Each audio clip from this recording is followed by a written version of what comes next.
Hi, it's me, Tim Dodd, the Everyday Astronaut. I'm here in SpaceX headquarters to show you guys something really exciting.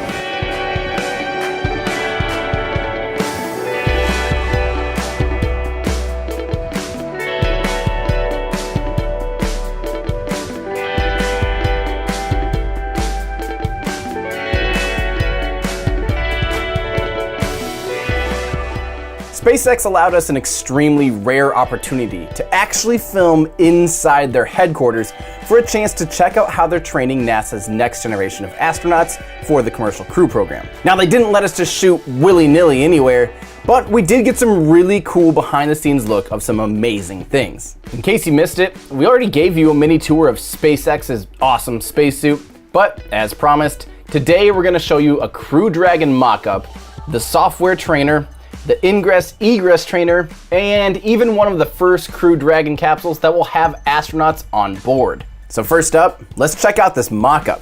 Now, keep in mind, this is just a high-fidelity mock-up to give you a sense of scale. But unlike, say, a concept car, the mock-up looks a lot less cool than the actual flight hardware. Nevertheless, let's hop inside. All right, so I'm here in SpaceX's Crew Dragon capsule.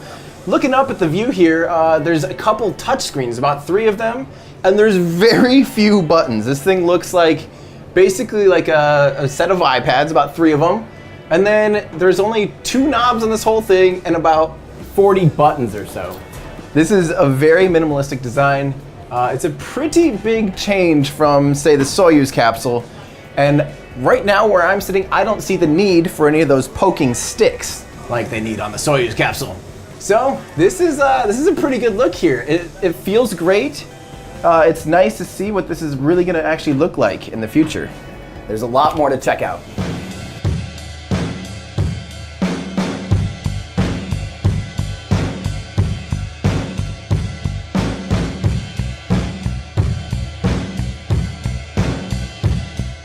So next up, we went inside to see the flight trainer where astronauts learn the Dragon software inside and out.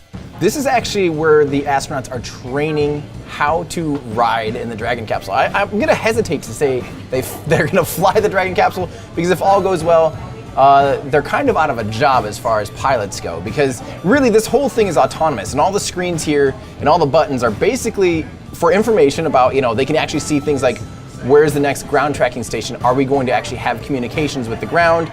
So you can see where upcoming, blackout periods with mission control would be.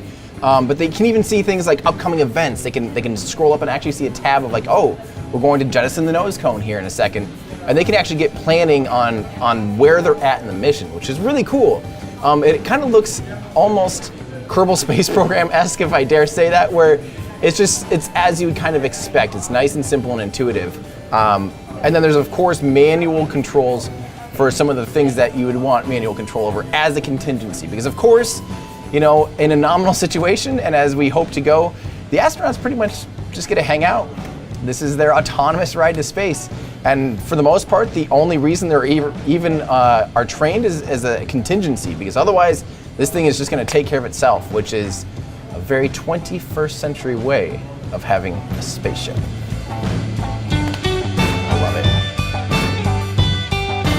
it. Then we popped over to the ingress-egress trainer, where crew is trained on how to get in, buckle up, and generally move around in the Dragon capsule. And believe it or not, this is how it will actually look. So come on down here. This is actually where crew is really training as well. So this is all real test articles that is currently configured with 4 seats. Obviously it'll fly first on the demo mission, and then the next 2 NASA missions will only have 2 seats. But there is room on the floor. There's a lot of room down there. There's actually up to 3 cargo pallets as well, which is kind of a good thing because you can get multi-use out of it as well. Might as well haul a bunch of cargo while you're putting crew up as well.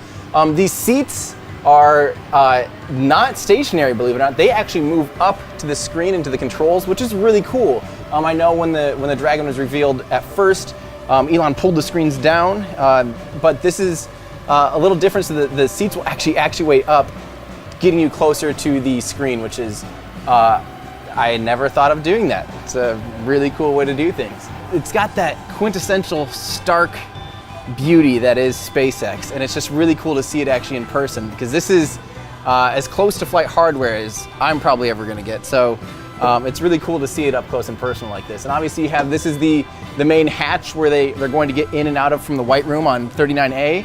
And then up top, there is actually a separate docking port and a separate way to get through that, in through the International Docking Adapter when it's docked to the International Space Station. It's really cool to see it up close and personal, and it sounds like the seats are kind of constantly being tweaked and revised even, which is great because they look phenomenal now, so I don't know how you'd improve upon it, but you can really get a sense for what it's gonna be like to fly in this thing. Oh, it's stunning.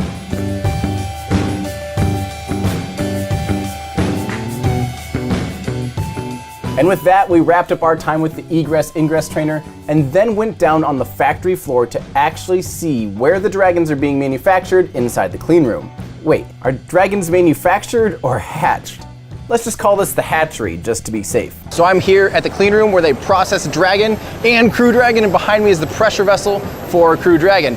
Now the exciting thing here is you can really see why they're so adamant about wanting to refurbish these things. Because can you imagine throwing all this away?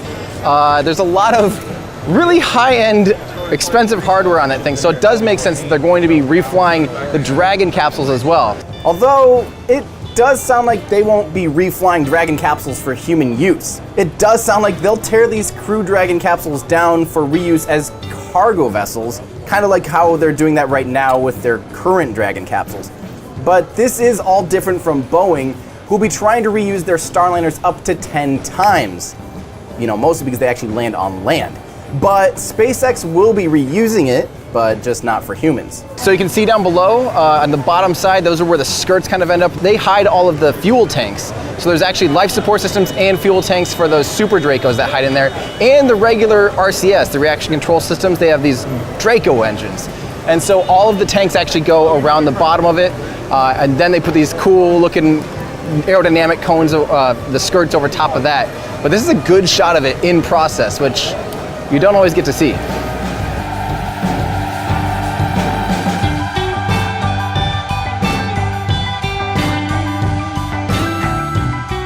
So this is all happening. Finally, we know the first 4 NASA astronauts who will ride the first Dragon capsules. We see the hardware. The rockets are getting ready. The launch pads are getting ready. Are you getting ready? Seriously, this is going to be an exciting chapter in spaceflight history. Stick around for more and more videos to get you ready for these exciting times. Everybody, that's gonna do it for me. I'm Tim Dodd, the Everyday Astronaut, bringing space down to Earth for everyday people.